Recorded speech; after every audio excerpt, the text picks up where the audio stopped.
For those that don't know anything about CERN, CERN are the people that are behind the Large Hadron Collider, or Hadron Collider. I know there are different pronunciations.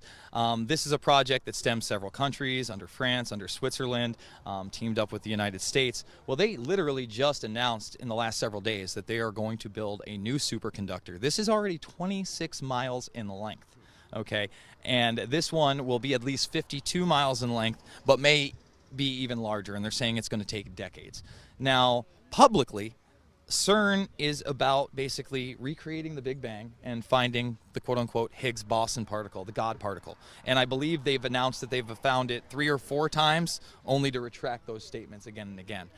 The question is that what they're really doing? And if that's what they're doing, why is there so much money behind it? You would assume that they're trying to do something else, harness a different energy source, study something different.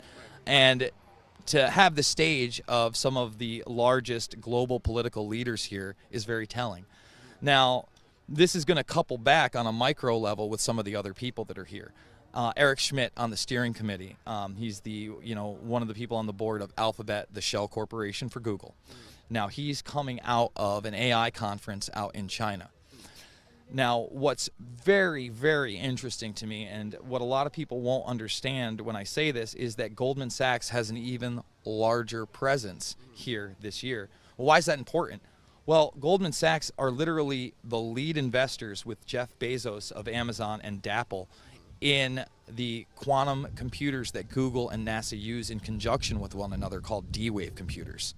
Okay? And I know a lot of people aren't familiar with what D-Wave is. In fact, I wasn't very familiar with what D-Wave is or what a quantum computer itself is. Okay? In fact, it's very perplexing for somebody like us to even discuss these things. But in the appreciation of dexterity, Google and NASA put out a joint commercial where they promoted these D-Wave computers and quantum computers basically as a way to create better and better AI. But at the same time, they were promoting the multiverse theory, not as a theory, but as factual.